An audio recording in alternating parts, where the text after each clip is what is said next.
Ha. Ha. Ha. Welcome back, all you enlightened minds. My name is Caroline. Did the last series lighten your load? Well, that's great, because today we will be doing some walking. Of course, when I say walking, I'm referring to the upcoming lesson on, drumroll please, the Preamble of the Constitution. What? That doesn't make sense? What is a preamble, you might ask? All your questions will be answered in today's lesson. Let's do it.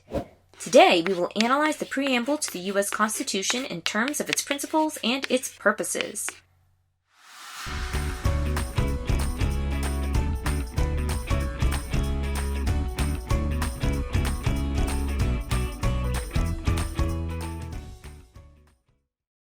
Alert, alert, sound the bells! The word preamble comes from the Latin word preambulus, which means to walk before. Applied to writing and composition, it means words that come before the main words, like an introduction. And that's exactly what the preamble to the Constitution is, a statement which comes before the main parts of the Constitution. It is the introduction to the Constitution and sets the tone for the entire composition.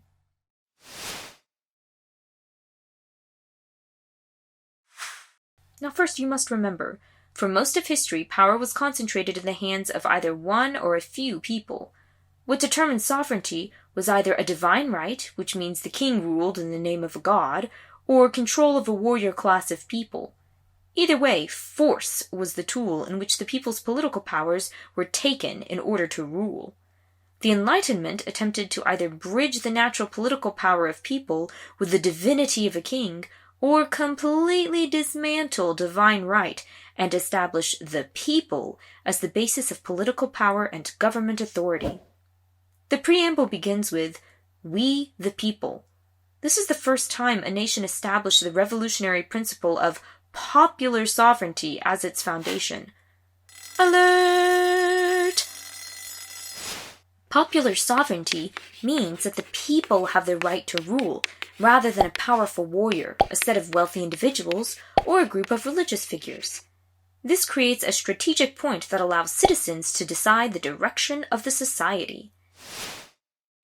The next question that "We the people" asks of us is, who are the people? Citizenship is the source of political power. To make the people real, we have to expand citizenship.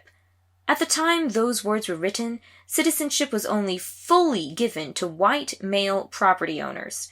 From that point, America has slowly included more people into citizenship. Many individuals fought against and for inclusion of other groups of people, but ultimately more people have been allowed to become actors in our democracy. The principle of popular sovereignty helped bring this about.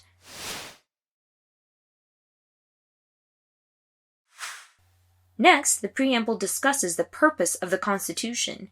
It says to form a more perfect union. It is important to understand that it does not say to form a perfect union. It says a more perfect union.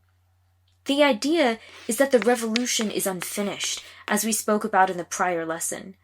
The Constitution sets out to give the people political tools to change society in ways that establishes the public good rather than a number of conflicting individual beliefs and desires. To form this more perfect future union, the preamble states clear goals. How do you protect the individual will within such a large national system? To begin with, it says to establish justice. Within the Constitution are a number of protections. Congress is forbidden to suspend writ of habeas corpus, which means you cannot be arrested without your charges being read to you in a court of law. Writ of habeas corpus allows a person to challenge their detention in a court as well. It also prevents any bills of attainder laws. Bill of attainder laws allow governments to arrest and punish a person or group of persons without a trial. These are banned by the Constitution. Pretty nifty, huh? Finally, double jeopardy, or trying someone twice for the same crime, is made illegal. As we can see, the Constitution prevents the government from imprisoning someone in jail and throwing away the key, as it were. Our ability to disagree and organize protects the individual's right to think and act. We can ask the question, are we a just society? And act to make us one. To establish a public good, the Preamble determines that the Constitution will ensure domestic tranquility and provide for the general welfare of the nation. Let's start with domestic tranquility. The United States is made up of numerous states with different types of people and environments. To prevent chaos and conflict, the Constitution gives Congress the power to regulate interstate commerce. Interstate commerce means trade between the states, so states cannot set up trade agreements amongst each other. This allows for one national economy. States also have to respect and honor licenses and proceedings in other states, so people can move between states without difficulty. If you have a license in Georgia, then you can drive in New York. Finally, to ensure the nation can last through social changes, the Constitution establishes the general welfare. This means that the nation will work towards a public good that can benefit all. The execution of this provision is evident in the numerous departments and agencies in the executive branch. Congress can tax and then use the money generated from taxes to create new parts of the executive branch, which then create and enforce policy throughout the nation. The President can also sign executive orders, which establish agencies to regulate some part of life. For example, in 1970, President Nixon signs an executive order that created the Environmental Protection Agency. Congress then passed the Clean Air Act that empowered the EPA to create and enforce environmental protections. It was deemed that cleaning up the environment was a public good or for the general welfare of the nation.